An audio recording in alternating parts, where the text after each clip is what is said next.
श्रीमद् भागवत जो है वो सर्वश्रेष्ठ ग्रंथ उस माध्यम से हुआ। वह श्रीमद् भागवत की जो कथा है वह 12 स्कंद भागवत में है, 12 स्कंद है। तो 12 स्कंद जो हैं वो क्या हैं? कई बार हम लोग कथा में सुनते हैं कि जैसे हमारे शरीर में 12 अंग मुख्य हैं, उसी प्रकार श्रीमद् भागवत के जो 12 स्कंद हैं वो श्री कृष्ण के 12 अंग हैं। उन 12 अंगों में भी जो 10वां स्कंद श्रीमद् भागवत का है वो क्या है? बोले श्री कृष्ण का हृदय है। श्रीमद् भागवत का 10वां स्कंद श्री कृष्ण का हृदय है। उसमें भी जैसे हमारे हृदय में 5 प्राण रहते हैं, अपान, व्यान, उदान, समान आदि, तो जैसे अंदर 5 प्राण बसे हुए हैं, वैसे ही श्रीमद् भागवत के अंदर जो 10वां स्कंद है उसमें 5 अध्याय रास की कथा के हैं, जिनको हम लोग रास पंचाध्यायी कहते हैं, जिस पर हम लोग चर्चा के लिए बैठे हैं। तो ये जो 5 अध्याय हैं ये क्या हैं? बोले ये श्री कृष्ण के मुख्य प्राण हैं। इसका अभिप्राय ये हुआ कि यदि श्री कृष्ण के प्राणों को पकड़ना है अथवा प्राणों से जुड़ना है तो इन 5 अध्यायों को पकड़ना होगा। यदि श्री कृष्ण के प्राणों तक पहुंचना है तो इन 5 अध्यायों को समझना होगा, क्योंकि ये श्री कृष्ण के 5 प्राण हैं। उसमें भी गोपी गीत तो भगवान का मुख्य प्राण है।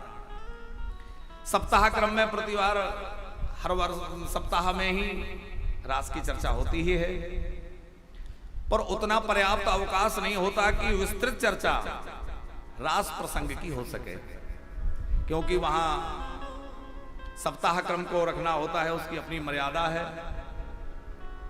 तो बहुत मन रहता है कि कभी ऐसा अवसर मिले कि केवल रास के इन 5 अध्यायों पर, रास पंचाध्यायी पर ही चर्चा हो, क्योंकि रास क्या है? रास कोई नायक नायिका का नाटक नहीं है।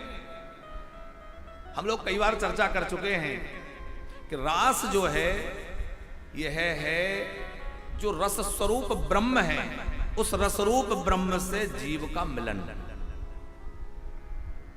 अनंत जन्मों से जो भगवत प्राप्ति की कामना लेकर के तरह तरह के साधनों में लगे हैं, कोई जप कर रहा है, तप कर रहा है, ध्यान कर रहा है, योग साध रहा है, और वह भगवत प्राप्ति के लिए कामना लेकर बैठे हैं। भगवान के सभी अवतार दिव्य हैं दीनानाथ जी, लेकिन श्री कृष्ण अवतार एक ऐसा दिव्य विलक्षण अवतार है, अथवा अवतारी ही यहां प्रकट हुए हैं। क्यों? श्री कृष्ण अवतार नहीं, अवतार ही हैं, यही अवतार लेते हैं। तो ये अवतारी क्यों प्रकट हुए? बोले जितने भी अवतारों में जिन जिन भक्तों ने जो जो भगवान से कामनाएं रखी, भावनाएं रखी, अब वो वहां किसी कारण पूर्ण नहीं हो सकी, तो उन सब की भावनाओं की दिव्यता को देखते हुए उसकी पूर्ति के लिए भगवान ब्रजमंडल में प्रकट होकर के और उन सब भक्तों के मनोरथों को पूर्ण करते हैं। तो सब भक्तों के मनोरथ तो पूर्ण होते ही हैं, आगे हम लोग विस्तार से चर्चा करेंगे। पर जिन जिन के मन में जहां जहां माधुर्य रस प्रकट हुआ, अब उस माधुर्य भाव की पुष्टि कैसे हो? कई लोग कहते हैं कि क्या श्री कृष्ण गोपियों के पति हैं, और यदि पति नहीं है तो क्या उन ब्रजांगनाओं को, गोपियों को जार पुरुष का स्पर्श का दोष नहीं लगा? इसमें बहुत समझने की बात है। पहली बात तो यह है कि श्री कृष्ण कोई सामान्य व्यक्ति नहीं है, वो ब्रह्म है, वो परमात्मा है। वो आत्मा के साथ रमण करना व्यभिचार कहलाएगा? श्री कृष्ण तो हमारी आत्मा है। इसीलिए श्री सुखदेव जी ने महाराज प्रसंग का आरंभ भगवान शब्द से किया है कि वह कौन है?